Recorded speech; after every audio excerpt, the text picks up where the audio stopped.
Hello, everybody. I'm very nervous. Okay. Nobody look me in the eye or I'm gonna cry. Okay. Eye contact with strangers. Okay. Should I start? Hello, everybody. As most of you know, and some of you may not, I am Kara's sister, best friend, only sibling, other best friend, sorry. And also the girl who will be encouraging her to take shots after we're done with this speech, you know. Okay, Rickfords, we're here. Okay, so since we were kids, I'm really sorry, I have to read off of this. Since we were kids, people always thought that Kara and I were twins, especially back then, not really anymore. But our birthdays are one day apart, September 1st and September 2nd. And if you know my mom, she was paying for one birthday party to, enhance the confusion. But growing up, we did everything together. I would bring Kara with me every place that I could, and I exposed her to so much nonsense at such a young age that by the time her friends started doing it, she was no longer interested. And that is why she is so mature and perfect right now.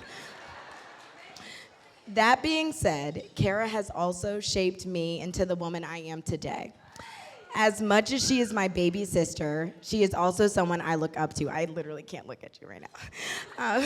She is so kind. I'm sorry. No, please. She is so kind and funny and generous and goofy and loving. And if you've seen us together, you know she has no problem calling me out. She is the best friend anyone could ask for, and there aren't many people on this earth I would be willing to share her with. Watching Kara and Sterling grow together over the years has been amazing. They are truly a great example of a healthy relationship. I've seen them live all over the country, literally, and support each other through all aspects of life. While Kara and I haven't lived in the same city in a few years, we FaceTime almost every single day, mostly multiple times a day. And every day I see the big and little things that they do to support each other, make each other laugh, and how Sterling treats Kara like the perfect queen that I raised her to be. These two set the gold standard, and nothing makes me happier than to see the genuine love that they share. So Sterling, welcome to the family. I love you both so much. See? I love you so much.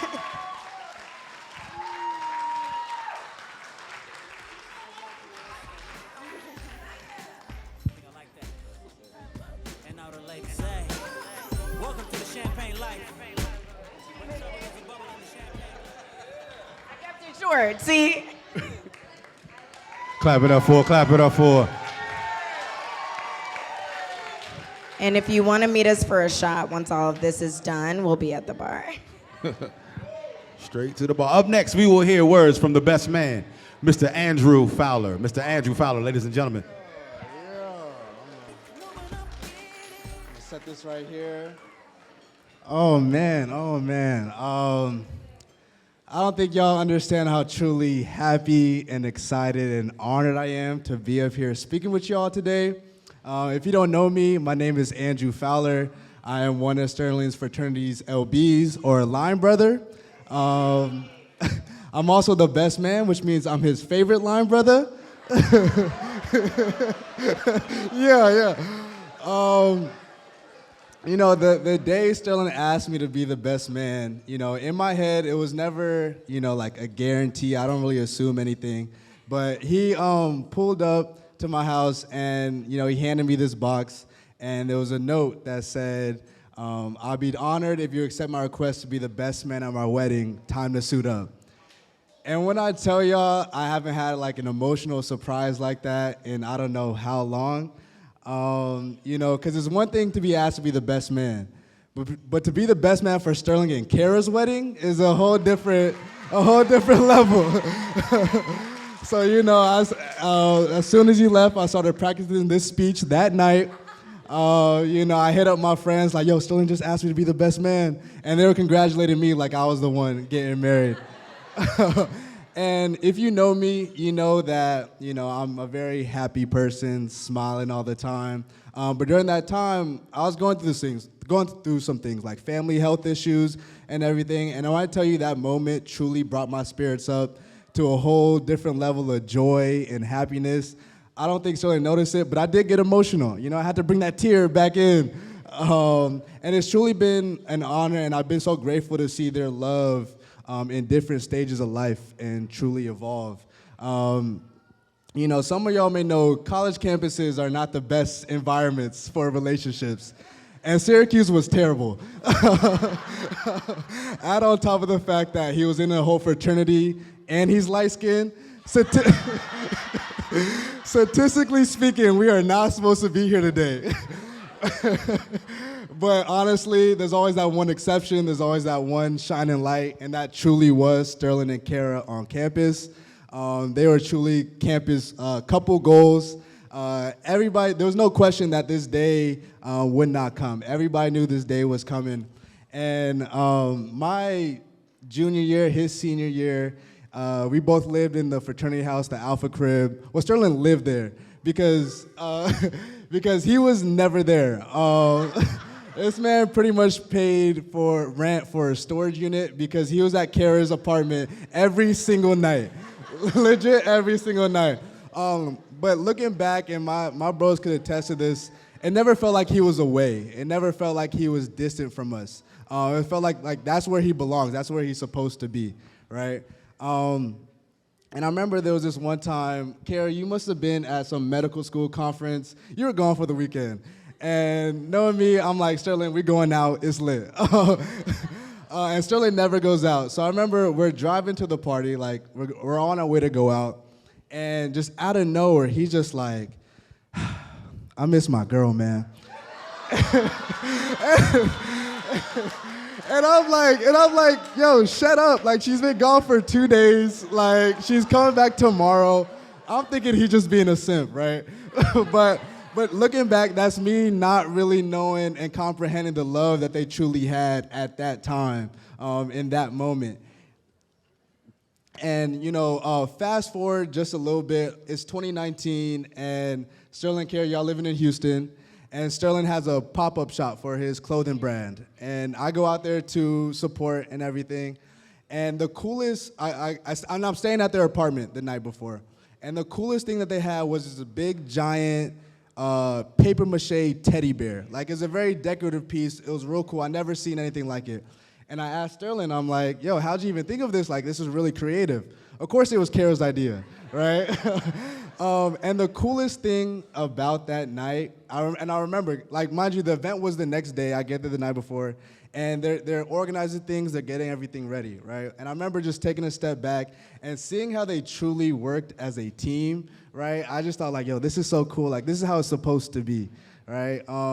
Mind you, this is not Kara's event, right? It's Sterling's passion, but she's supporting just as if it was hers. And that's what you need in a true partner. You need a teammate. And that was the first weekend that Sterling told me he's saving up for a ring. And I'm like, whoa. Like, I just graduated a year ago, but Sterling already knew in his head, like, this is the person he's gonna spend the rest of his life with. So those are certain things you gotta think about. And me and Sterling, we'll always talk about real estate, like, purchasing properties, different strategies. And this is around the same time. Kara wasn't in medical school just yet. And I asked him, like, where do you think you're purchasing your first home? And very natural, conversation. He's just like, oh, wherever Kara gets into medical school, that's where we're going. That's where we're going.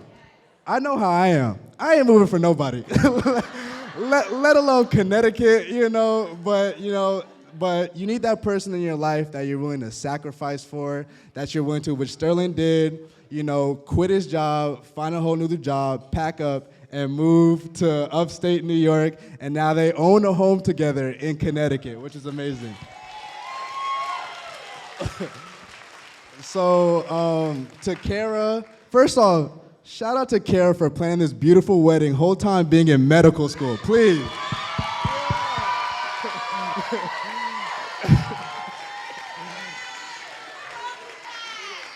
Because I would FaceTime Sterling and be like, yo, what Kara's doing? Oh, she's studying. Like every time. But to Kara, you're honestly one of the most sweetest, kindest, genuine hearts that I know.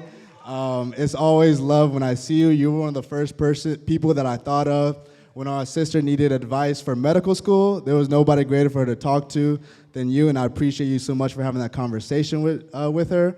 It's always happy laughter and smiles when I see you. Just know that, you know, me, any of my bros, we always got you. I truly love you.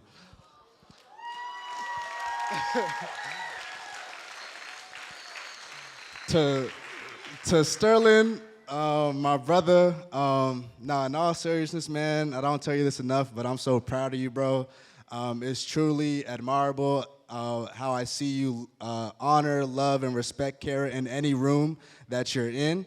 You know, when you're in school, you're able to really measure how you're doing, like GPA, honor roll, and everything. But in life, you know, I kind of use the people around me to measure that. And bro, you truly are an inspiration. Seeing how you really unified and established that foundation of love that you have with Kara is something that everybody strives for. You're one of the hardest working people I know, and it's truly an honor, and I'm so grateful to be able to call you my brother. I love you, man. So to Sterling and Kara, we all can't wait to see how your love continues to evolve. We wish you nothing but the best, love, and happiness. Toast to Sterling and Kara.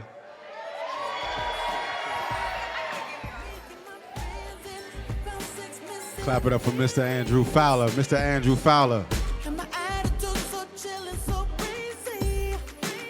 And next, we will hear words from the father of the bride, Mr. Eric Rickford. Mr. Eric Rickford, ladies and gentlemen.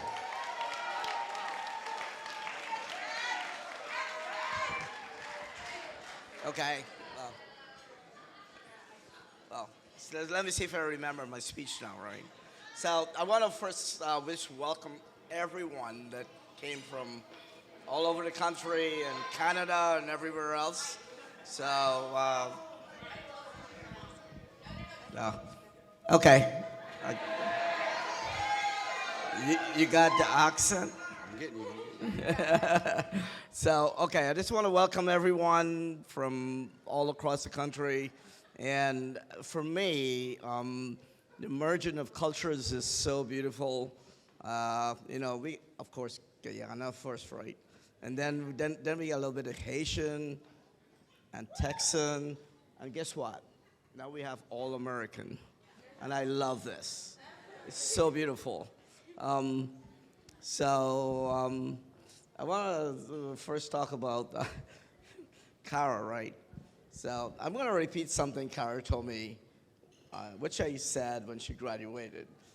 When she went to high school, I said, well, which university are you going to go to? And she says, Dad, can you let me finish high school? But she was so determined as a kid. From Maurice can tell you, from 2 years old, if you're trying to tie her laces, she'll cry if you try to help her. As she was growing up, it snowed. And the snow could be all the way up to your waist. And Kara does 25 feet of the driveway. Like nothing. So recently, she sent me 2 pictures that just kind of remind me of that. She sent me a picture before she cut the grass and after she cut the grass. I mean, this is like, okay, still Kara, right? After all these years. So I think her determination and all these things are so, so beautiful. But what people tell me all the time is that Kara smiles. And her smile just, like, you can just feel her and you can feel everything about her. And that kindness and that togetherness and family and all those things. It's so, so beautiful. So then, here's what I did. I asked Kara, can you tell me 3 things about Sterling? So she came back. I can't remember all 3, but I remember 2. Which one one of them she already said, which is when they moved around, he was always there for her. He did everything. He took care of everything. But the second thing, which is what I totally love, she says, Daddy, he makes me laugh. And that is so beautiful when you have a relationship that you have someone to make you happy and make you laugh. And because, it's so awesome. So it was really nice what she said. Sorry, I forgot the term, but maybe Kara can tell you. I know.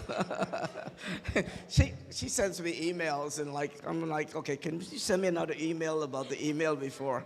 But anyways, the joy of her is one of the things she did. I remember it was about 2011, and she says it was September 12th.